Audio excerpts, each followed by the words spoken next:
Guys, আজকেই ভিডিওতে discuss করব উইলিয়াম শেক্সপিয়ারের লেখা সেই ওয়ার্ল্ড ফেমাস ট্র্যাজেডি ম্যাকবেথ নিয়ে। প্রথমে মেন ক্যারেক্টারগুলো দেখে নেওয়া যাক। প্রথমেই ম্যাকবেথ, নাটকের ট্র্যাজিক হিরো। ম্যাকবেথ ছিল স্কটল্যান্ডের একজন বীর জেনারেল বা সেনাধ্যক্ষ, বীর যোদ্ধা একজন, আর সেই সঙ্গে গ্ল্যামিসের থেন। থেন হচ্ছে সামন্ত প্রভু বা জমিদারের মতো বলা যায়, কোনো একটা জায়গার যিনি প্রধান। তারপরে লেডি ম্যাকবেথ মানে ম্যাকবেথের স্ত্রী। তারপরে ব্যাঙ্কো, যে ছিল ম্যাকবেথের বন্ধু, সেও একজন বীর যোদ্ধা। তারপর 3 উইচেস বা ডাইনি। নেক্সট ডানকান, যিনি স্কটল্যান্ডের রাজা। তারপর ম্যালকম মানে ডানকানের বড় ছেলে। তারপর ম্যাকডাফ মানে ফাইফের থেন। এছাড়া ডোনাল্ডবেন আছে, যে ডানকানের ছোট ছেলে। এছাড়াও আরও অনেক ক্যারেক্টার আছে, কিন্তু এইগুলোই মেন ক্যারেক্টার। এইগুলো জানলেই নাটকটাকে ভালো করে বোঝা যাবে। সো শুরু করা যাক। Macbeth by William Shakespeare. Duncan ছিলেন স্কটল্যান্ডের রাজা। সেখানে একজন বীর জেনারেল বা সেনাধ্যক্ষ থাকত, তার নাম ম্যাকবেথ। গোটা স্কটল্যান্ড জুড়ে ম্যাকবেথের খুব সুনাম এবং সম্মান ছিল তার সাহস এবং যুদ্ধে অসাধারণ দক্ষতার জন্য। সে গ্ল্যামিসের থেনও ছিল। একদিন নরওয়ের এক বিশাল সৈন্যবাহিনীকে যুদ্ধে পরাজিত করে ফিরছিল ম্যাকবেথ এবং তার বন্ধু ব্যাঙ্কো।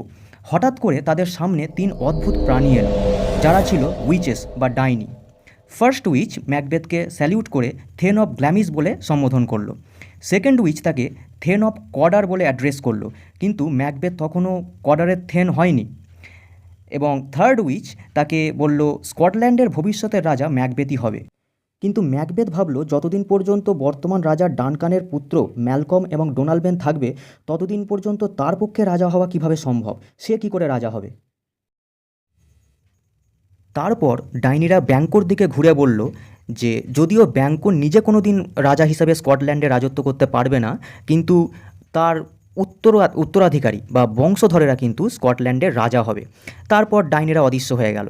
ম্যাকবেথ আর ব্যাঙ্কো যখন ডাইনিদের এই ভবিষ্যৎবাণী নিয়ে গভীরভাবে ভাবছিল, ঠিক তখনই সেখানে রাজার কাছ থেকে 2 মেসেঞ্জার বা দূত আসে, আর তারা ম্যাকবেথকে জানায় যে তাকে কডারে থেন করা হয়েছে। ম্যাকবেথ তো প্রচণ্ড অবাক হয়ে যায় যে কী করে ডাইনির ভবিষ্যৎবাণী অলৌকিকভাবে মিলে গেল। তখন ম্যাকবেথের মনে স্কটল্যান্ডের রাজা হওয়ার আশা জাগে, যেটা ছিল থার্ড উইচের প্রেডিকশন বা ভবিষ্যৎবাণী। ম্যাকবেথ বাড়ি ফিরে তার স্ত্রী লেডি ম্যাকবেথকে ব্যাপারটা জানায়। এবার এই লেডি ম্যাকবেথ ছিল প্রচণ্ড উচ্চাকাঙ্ক্ষী এবং লোভী এক মহিলা। সে তখন ম্যাকবেথকে বোঝাতে লাগলো যে তাকে রাজা হতে গেলে ডানকানকে হত্যা করতেই হবে। কিন্তু ম্যাকবেথ রাজাকে হত্যা করার ব্যাপারে মোটেই একমত হতে পারছিল না। এমন সময় যুদ্ধে সাফল্যের দরুন ম্যাকবেথকে সম্মানিত করতে ম্যাকবেথের প্রাসাদে এলেন রাজা ডানকান, আর সঙ্গে ছিল ডানকানের 2 ছেলে ম্যালকম এবং ডোনাল্ডবেন, আর অনেক থেন অনুচরবৃন্দ। ম্যাকবেথের ক্যাসেল বা দুর্গের সুন্দর পরিবেশ সঙ্গে লেডি ম্যাকবেথের অতিথি আপ্যায়ন দেখে তো ডানকান খুবই আনন্দিত হলেন। কিন্তু লেডি ম্যাকবেথ তার সরল হাসি আর মনোমুগ্ধকর শিষ্টাচারের আড়ালে বিশ্বাসঘাতকতামূলক উদ্দেশ্য লুকিয়ে রাখল। যাই হোক, রাজা ডানকান দীর্ঘ যাত্রার ফলে বেশ টায়ার্ড ছিলেন, তাই তিনি ম্যাকবেথের প্রাসাদের একটা ঘরে একটু তাড়াতাড়ি ঘুমিয়ে পড়লেন। মধ্যরাতে লেডি ম্যাকবেথ ঘুম থেকে জেগে উঠল ডানকানের মার্ডারের পরিকল্পনাটা সাজাতে। সে জানতো তার হাজব্যান্ড মানে ম্যাকবেথ অ্যাম্বিশাস, কিন্তু এই ধরনের ক্রাইম করার জন্য ম্যাকবেথ মোটেই প্রিপেয়ার্ড ছিল না। সে খুবই হেজিটেট করছিল। তাই লেডি ম্যাকবেথ নিজেই হাতে ড্যাগার বা বড় ধরনের ছুরি বা ছোরা বলে যেটাকে, সেইটা নিয়ে কিং ডানকানের বেডরুমের দিকে এগিয়ে গেল। সে দেখলো ডানকান গভীর ঘুমে আচ্ছন্ন। সে তখন খুব কাছ থেকে ডানকানের মুখটা দেখল, আর তার মুখের সঙ্গে লেডি ম্যাকবেথের নিজের বাবার মুখের একটা মিল খুঁজে পেল। তাই সে আর এগোতে সাহস পেল না। সে ফিরে এলো আর ম্যাকবেথের উপর দায়িত্বটা দিল। কিন্তু রাজাকে কেন হত্যা করা উচিত নয়, ম্যাকবেথ সেই কারণগুলো দেখালো। ম্যাকবেথ শুধুমাত্র একজন প্রজাই নয়, সে ডানকানের একজন ক্লোজ রিলেটিভ। তাছাড়া সে আজকে রাজার হোস্ট, অতিথি সেবক, বরং রাজাকে রক্ষা করা তার উচিত। তাছাড়া ডানকান একজন ন্যায়পরায়ণ রাজা, আর আজ যে তার এত সম্মান, সে সবই রাজার দান। কী করে সেই রকম একটা জঘন্য কাজ করে সেই সব রেপুটেশন কলঙ্কিত করবে? এই সব দ্বন্দ্বের মাঝে লেডি ম্যাকবেথ দেখল যে তার হাজব্যান্ড ডিসাইড করেই নিয়েছে যে সে এই ব্যাপারে আর এগোবে না। কিন্তু লেডি ম্যাকবেথ অত সহজে তার উদ্দেশ্য থেকে সরে দাঁড়ানোর মানুষ নয়। সে ম্যাকবেথকে বিভিন্নভাবে প্ররোচিত করতে লাগলো, এমনকি তাকে কাপুরুষ পর্যন্ত বলল। তারপর সে ম্যাকবেথকে বোঝাতে লাগলো যে রাজার 2 বডিগার্ড মানে প্রহরী বা দেহরক্ষী যারা আছে, যারা রাজার ঘরের বাইরেই ঘুমোচ্ছিল, তাদের উপর দোষটা চাপিয়ে দেওয়া কতটা সহজ হবে, কতটা প্র্যাকটিক্যাল হবে। আর তার এই সব প্ররোচন ম্যাকবেথের ওপর প্রভাব বিস্তার করলো। ম্যাকবেথ ছুরিটা তুলে নিয়ে আস্তে আস্তে ডানকানের বেডরুমের দিকে এগোলো। তখন সে দেখলো বাতাসে ছুরি ভাসছে আর তাতে রক্ত লেগে। ম্যাকবেথ যেই সেটাকে ধরতে গেল অমনি সেটা বাতাসে মিলিয়ে গেল। এগুলো অ্যাকচুয়ালি তার অপরাধবোধের চিন্তাভাবনা থেকে আসছিল। যাই হোক, তারপর সে ডানকানের ঘরে ঢুকলো আর ছুরির এক আঘাতে ডানকানকে হত্যা করলো। একজন বডিগার্ড মার্ডার বলে চিৎকার করে উঠল, আর একজন বডিগার্ড আমেন বলে আবার ঘুমিয়ে পড়ল। ম্যাকবেথও আমেন বলার চেষ্টা করলো, কিন্তু শব্দটা তার গলার কাছে এসে আটকে গেল। সে আর শব্দটা বলতে পারল না। ডানকানকে হত্যা করে ম্যাকবেথ কিন্তু নিজের শান্তি, নিদ্রা সব ধ্বংস করলো। ম্যাকবেথ অন্যমনস্ক হয়ে লেডি ম্যাকবেথের কাছে ফিরে গেল। তার দৃঢ়তা বা সংকল্পের অভাবের জন্য লেডি ম্যাকবেথ তাকে ভর্ৎসনা করলো, তিরস্কার করলো। আর ম্যাকবেথের হাতে যে রক্ত লেগেছিল সেটা তাড়াতাড়ি ধুয়ে আসতে বলল। তারপর লেডি ম্যাকবেথ সেই ছুরিটা নিয়ে সেই বডিগার্ডদের ঘরে গিয়ে ছুরিতে লেগে থাকা রক্ত তাদের গালে মাখিয়ে দিল, যাতে মনে হয় যে তারাই খুনি। ভোর হওয়ার সঙ্গে সঙ্গে সবাই খুনের কথা জানতে পারল। ম্যাকবেথ আর লেডি ম্যাকবেথ প্রচণ্ড দুঃখের ভান করলো। যদিও দেহরক্ষীদের মানে বডিগার্ডদের দোষী সাব্যস্ত করার জন্য যথেষ্ট স্ট্রং এভিডেন্স ছিল, কিন্তু সবাই ম্যাকবেথকেই সন্দেহ করলো। ডানকানের বড় ছেলে নিরাপত্তার জন্য ইংল্যান্ডের রাজদরবারে পালিয়ে গেল, আর ছোট ছেলে ডোনাল্ড বেন পালিয়ে গেল আয়ারল্যান্ডে। রাজ সিংহাসন যেহেতু ফাঁকা আর ডানকানের ছেলেদেরও পাওয়া গেল না, তাই পরবর্তী রাজার মুকুটটা ম্যাকবেথের মাথাতেই উঠল। ম্যাকবেথই স্কটল্যান্ডের রাজা হলো। আর ডাইনিদের থার্ড প্রেডিকশানটাও সত্যি হলো। কিন্তু ম্যাকবেথ ও লেডি ম্যাকবেথকে একটা চিন্তা প্রচণ্ড ভাবিয়ে তুলেছিল, সেটা হচ্ছে ব্যাঙ্কোর বংশধরেরা রাজ সিংহাসনের উত্তরাধিকারী হবে। তাই তারা ঠিক করলো যে ব্যাঙ্কো আর তার ছেলে ফ্লিয়ান্সকে হত্যা করবে। এই জন্য তারা এক ভোজসভার আয়োজন করলো, ভোজন উৎসবের আয়োজন করলো। সেখানে ব্যাঙ্কো আর তার ছেলে সহ সব প্রধান থেনদের ইনভাইট করলো। ব্যাঙ্কো আর তার ছেলে যে পথ দিয়ে আসবে সেখানে কিন্তু আগে থেকেই ম্যাকবেথ কিছু হত্যাকারী নিয়োগ করে রাখলো। তারা ব্যাঙ্কো আর তার ছেলের ওপর ঝাঁপিয়ে পড়লো হত্যাকারীরা। তারা ব্যাঙ্কোকে হত্যা করলো, কিন্তু তার ছেলে ফ্লিয়ান্স কোনো ক্রমে পালিয়ে গেল। এদিকে ভোজসভায় ম্যাকবেথ আর লেডি ম্যাকবেথ তো খুবই সৌজন্যতার সাথে অতিথিদের অভ্যর্থনা জানাচ্ছে। ম্যাকবেথ তাদের সাথে বেশ সাবলীলভাবে কথা বলে যাচ্ছিল। সে এখন স্কটল্যান্ডের রাজা। ম্যাকবেথ ইচ্ছা করেই ব্যাঙ্কোর অ্যাবসেন্সের জন্য আক্ষেপ করলো। সঙ্গে সঙ্গে সে দেখলো ব্যাঙ্কোর জন্য যে জায়গাটা রিজার্ভ করা ছিল, ব্যাঙ্কোর ঘোস্ট বা ভূত সেই জায়গাতেই বসে আছে। ভয়ে ম্যাকবেথের গাল ফ্যাকাশে হয়ে গেল। সে এক দৃষ্টিতে ব্যাঙ্কোর ঘোষ্টের দিকে তাকিয়ে থাকলো। লেডি ম্যাকবেথ আর অন্যান্য আমন্ত্রিত অভিজাত ব্যক্তিরা দেখলেন যে ম্যাকবেথ একটা ফাঁকা চেয়ারের দিকে এক দৃষ্টিতে তাকিয়ে আছে। তারা ভাবলো ম্যাকবেথ হয়তো অন্য কিছু নিয়ে চিন্তা করছে।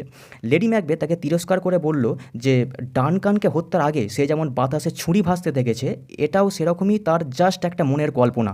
কিন্তু ম্যাকবেথ অন্য কিছু না শুনে, সবাই তাকে দেখছে এসব না ভেবে একভাবে ব্যাঙ্কোর ঘোষ্টের দিকে তাকিয়ে থাকলো আর বিক্ষিপ্ত অথচ তাৎপর্যপূর্ণ কিছু কথা বলতে লাগলো।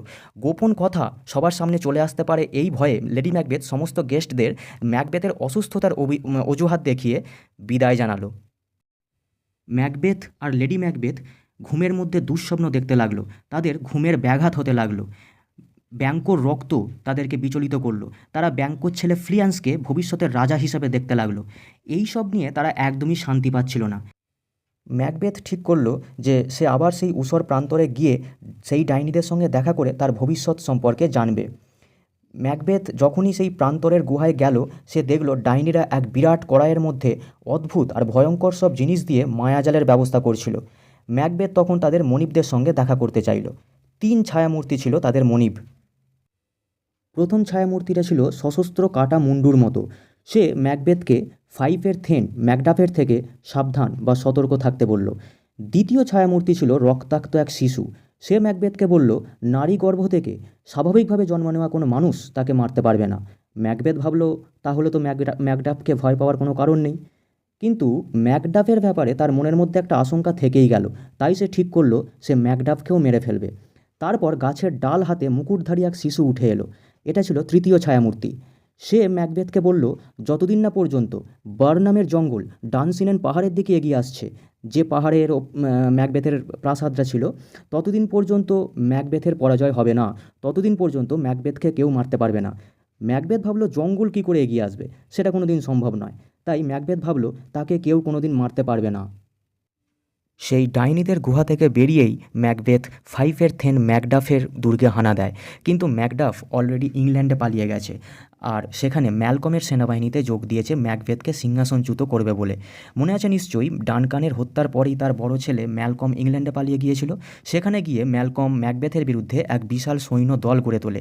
সেই সেনাবাহিনীতেই যোগ দিয়েছিল ম্যাকডাফ। ম্যাকবেথ সেটা জানতে পেরে প্রচণ্ড রেগে গেল, আর ম্যাকডাফকে না পেয়ে ম্যাকডাফের অসহায় স্ত্রী সন্তানদের নিষ্ঠুরভাবে নির্মমভাবে হত্যা করল। ম্যাকবেথ এতটাই নিষ্ঠুর আর অত্যাচারী হয়ে উঠল যে তার দলের লোকেরাই গোপনে পালিয়ে গিয়ে ম্যালকমের সেনাবাহিনীতে যোগদান করছিল। ইতিমধ্যে কিন্তু লেডি ম্যাকবেথ লোকেদের ঘৃণা, নিজের পাপ কাজের ফলে অনুশোচনা, অপরাধ বোধ বেশি দিন সহ্য করতে পারল না। সে পাগল হয়ে গেল। সে দেখত যে ডানকানের রক্ত তার হাতে লেগে আছে, আর সেটা ধুলেও যাচ্ছে না। সে ঘুমের মধ্যে হাঁটত, আর অবশেষে লেডি ম্যাকবেথ মারা গেল। এদিকে ম্যাকবেথ একা হয়ে গেল। হঠাৎ একদিন এক দূত এসে ম্যাকবেথকে জানালো যে বার্নামের জঙ্গল মনে হচ্ছে যেন ডানসিনেন পাহাড়ের দিকে এগিয়ে আসছে। এটা শুনে ম্যাকবেথ প্রচণ্ড ক্ষিপ্ত হয়ে উঠল, আর সেই ছায়ামূর্তিদের কথা সত্যি হলো।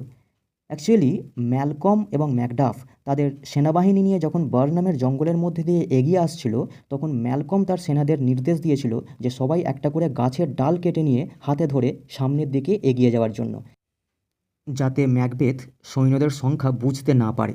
আর দূর থেকে মনে হচ্ছিল যেন বার্নামের জঙ্গলটা এগিয়ে আসছে।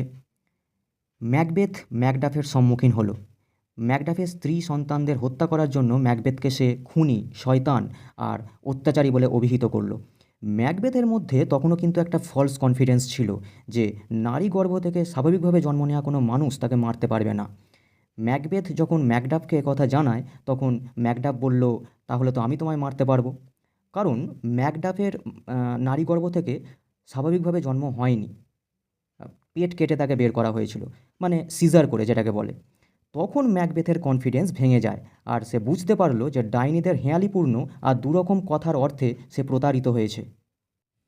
বাকি জীবনের জন্য ম্যাকবেথকে ম্যাকডাফ অন্যদের কাছে এক অত্যাচারী রাক্ষস হিসেবে তুলে ধরতে চাইল, কিন্তু ম্যাকবেথ ম্যালকমের কাছে নতি স্বীকার করতে চাইল না। এরপরে এক বিশাল সংঘর্ষ হলো, তাতে ম্যাকডাফ ম্যাকবেথের মাথা কেটে নিয়ে ম্যালকমকে উপহার দিল। আর এভাবেই ম্যাকবেথের প্রচণ্ড লোভ আর সেখান থেকে তার নিষ্ঠুরতা আর পাপ কাজের জন্যই তার ডাউনফল হলো বা পতন হলো। আর এদিকে সমস্ত অভিজাত ব্যক্তি আর স্কটল্যান্ডের মানুষের জয়ধ্বনির মধ্যে দিয়ে ম্যালকম রাজ সিংহাসনে বসল। তো গাইস, এই ছিল আজকের আলোচনা।